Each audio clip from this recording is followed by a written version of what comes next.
एक अच्छा कंसेप्ट आता है पीसवाइज फंक्शंस।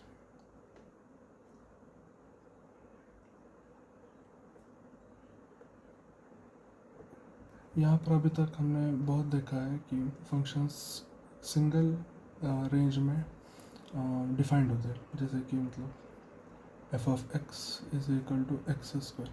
तो ये फंक्शंस कहीं भी वैसा ही रहेगा। लेकिन दूसरे टाइप के फंक्शंस होते हैं पीसवाइज फंक्शंस।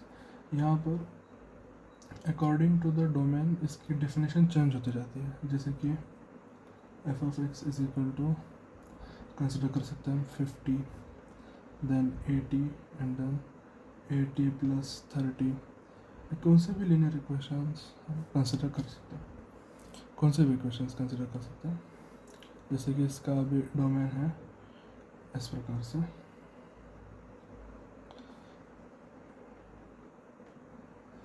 एक एग्जांपल हम ले सकते हैं कि F of X equal to X minus 2, या फिर इसको हम ऐसे ले सकते हैं कि मॉड्यूलस अगर फंक्शन है। दूसरा एग्जांपल जिसमें ले रहे हैं हम, इसमें एक्स माइनस 2 और दूसरा हो सकता है 2 माइनस एक्स। अभी इसका डोमेन जो है जहाँ पर डिफाइन किया गया है, पहले डेफिनेशन के लिए एक्स ग्रेटर दैन 2 है और दूसरे के लिए एक्स लेस दैन 2 है। तो ये पूरी नंबर लाइन पे एक्स अगर 2 से बड़े के लिए अलग डेफिनेशन है, पिछले के लिए अलग डेफिनेशन है।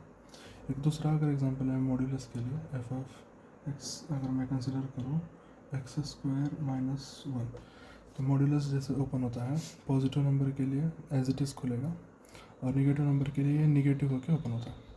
ओके, तो इसके लिए अगर देखेंगे तो एक्स स्क्वायर माइनस 1 ये इजीली मतलब जो पॉजिटिव नंबर होगा ये अंदर का, तो एक्स स्क्वायर माइनस 1 अगर ये पॉजिटिव होगा तो ये उसके लिए एक्स जहाँ पर डिफाइन होगा तब तहाँ पर तब ये डेफिनेशन होगी, और दूसरे केस में ये डेफिनेशन होगी इसकी। हम इसके आगे जो भी अंदर है इसके अंदर हम माइनस साइन लगा देंगे, कब, जब ये निगेटिव होगा। तो अभी आप सॉल्व कर सकते हो कि किस एक्स के लिए ये डेफिनेशन होगी, ये कब होगी। इसको सिंप्लीफाई करोगे तो ये 1 माइनस एक्स स्क्वायर आ जाएगा ऐसा। इसको भी सिंप्लीफाई करोगे तो एक्स की वैल्यू आ जाएगी। तो इसी पर एक क्वेश्चन है।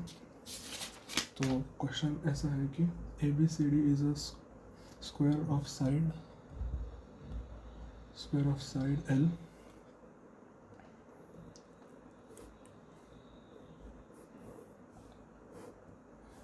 और ये स्क्वायर की साइड एल है, और हम नेम कर लेते हैं इसको ए बी सी डी कुछ ऐसा। इसकी दोनों डायगोनल्स हम कैलकुलेट कर सकते हैं। क्वेश्चन आगे बोलता है कि a line parallel to the diagonal B D at a distance x from the vertex x cuts two adjacent sides. तो जैसे ये बोल रहा है अभी कि हम कंसिडर करें कि एक लाइन है जो कि कट कर रहा है डायगोनल ए सी को, कहाँ पर, ई और एफ पे। अभी इसके दो केस बनेंगे, हम दोनों केस देखेंगे, और दोनों केस के लिए वो पीस वाइज फंक्शन डिफाइन करने को बोल रहे हैं, और उसकी एरिया भी पूछा है स्पेशल केस के अंदर। ओके, इसके आगे express area of the segment of the square with A at a vertex as a function of X. Find the area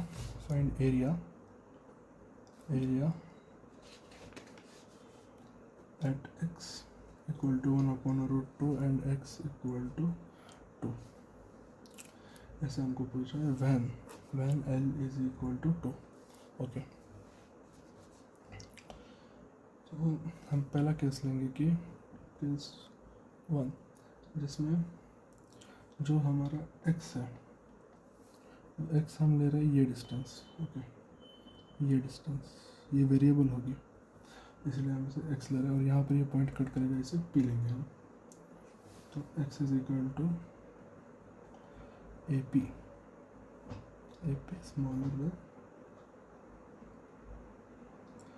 smaller than होगा ओ ए के।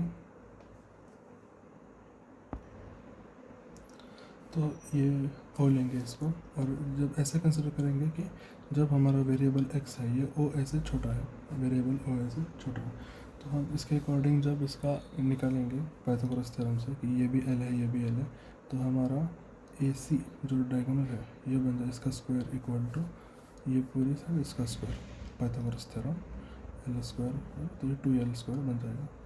तो ए सी जब निकालेंगे हम तो ये अंडर रूट ऑफ 2l बन जाएगा। तो ए सी अंडर रूट ऑफ 2l है, तो ओ ए जो होगा तो ये इसका हाफ होगा, तो l अपॉन रूट 2 बन जाएगा। ओके, तो यहाँ पर हम ऐसे कंसिडर करेंगे x जो है ये स्मॉलर देन है l अपॉन रूट 2 से। अभी इस केस में हम एरिया निकाल रहे हैं, एरिया कौन सा हमारा, ये एरिया निकाल रहे हैं जो वेरिएबल होगा। अभी ऐसे जैसे हम इंक्रीज करेंगे यहाँ पर ये एरिया यहाँ तक इंक्रीज होगा, ये सब एरिया इस कंसिडर होगा।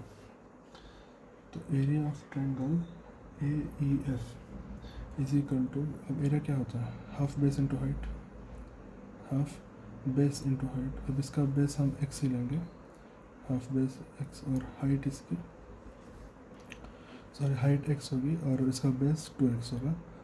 और ये सिमिलर ट्रायंगल से हम इसको प्रूव कर सकते हैं, एंगल से और कॉमन साइड से प्रूव कर सकते हैं वैसे।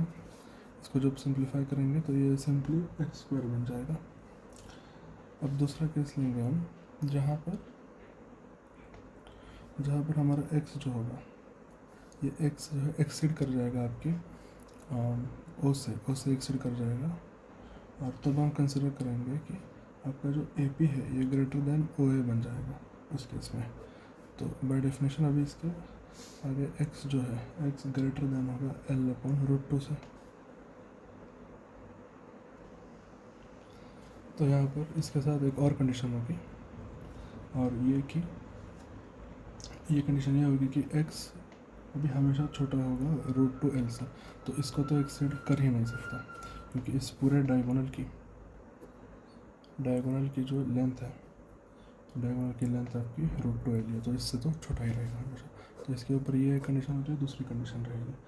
तो जब हम इस अभी ऐसा एरिया निकालेंगे हम कि ये सारा एरिया होगा यहाँ तक, मतलब ये अगर x, अभी यहाँ पर हम इसे x कंसिडर कर रहे हैं।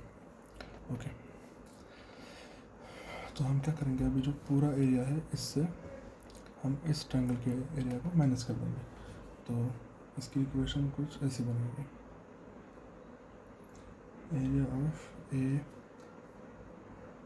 ये पूरा कंसिडर कर लेंगे हम, ABEFDA is equal to area of ABCD,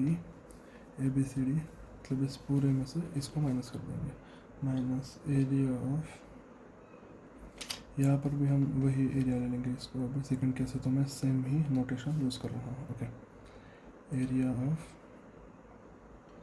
क्या हो गया, CFE। ओके, तो अभी तो एरिया ऑफ ABCD इसका पूरा, तो लेंथ तो L है, तो इसका पूरा एरिया L स्क्वायर हो जाएगा, और माइनस करेंगे हम एरिया ऑफ CFE, तो इसका एरिया जो होगा अभी ये कैलकुलेट करना है हमें।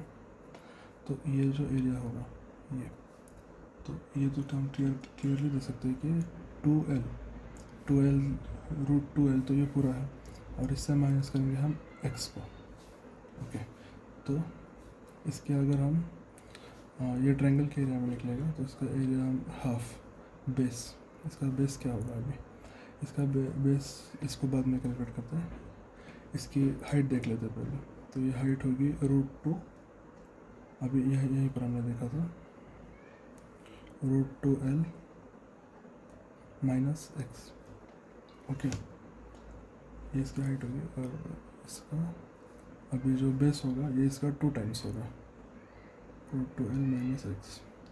तो इसी का ये जो ये x है, तो मतलब ये अगर आपकी हाइट है तो ये जो आपका बेस होगा ये आपकी 2 टाइम्स ऑफ हाइट हो जाएगा। ओके, इसको जब कैलकुलेट करेंगे तो हम ये बन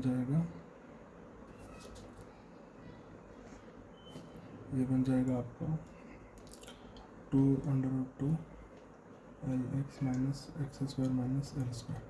तो जब मैं इसको डिफाइन करूँगा तो अभी मैं फंक्शन को फाइनली डिफाइन करने जा रहा हूँ कि x जो हमारा फंक्शन बन गया वो सिंपली, पहले अगर देखेंगे हम, पहले केस में उसका आंसर था x स्क्वायर, और दूसरे केस में इसका आंसर बना था हमारा two under root L X minus X square minus L square. अभी किन कंडीशंस में बना था हम इसको देख लेते हैं। पहले केस में जब हमारा x की वैल्यू 0 से तो बड़ी थी लेकिन l अपॉन रूट 2 से छोटी थी, लेकिन हाफ तक जा रहा था, मतलब स्क्वायर के मिडल तक। और दूसरे केस में l अपॉन रूट 2 के आगे से लेके पूरे तक पूरा डायगोनल कंसिडर कर रहे थे।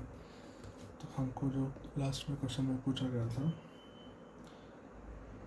Eight x equal to 1 upon root 2 and x equal to 2 पूछा गया था, तो मैं डायरेक्टली वैल्यू पुट कर दे रहा हूँ।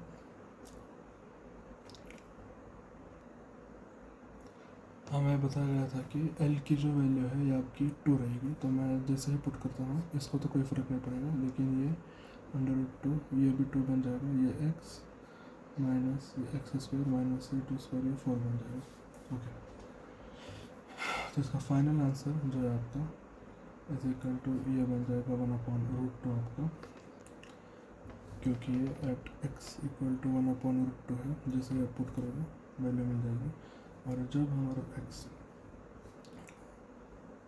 हाँ दूसरे केस में हमारा आंसर आ जाएगा 8 under root 2 minus 1 at x equal to 2। कि हम और एक बार इसकी जो डोमेन है ये देख लेते हैं। यहाँ पर तो क्लियर कट लेते था, और यहाँ पर 2 लेंगे तो ये रूट 2 बन जाएगा, और यहाँ पर 2 लेंगे तो ये रूट 2 से लेकर के आपका 2 तक वैल्यू बन जाएगा। ओके, तो ये पहली वैल्यू तो ये इसके अंदर आ जाएगी और दूसरी वैल्यू इसके अंदर, और यही आपका फाइनल आंसर, ये पहला वाला ये और ये दूसरा वाला ये।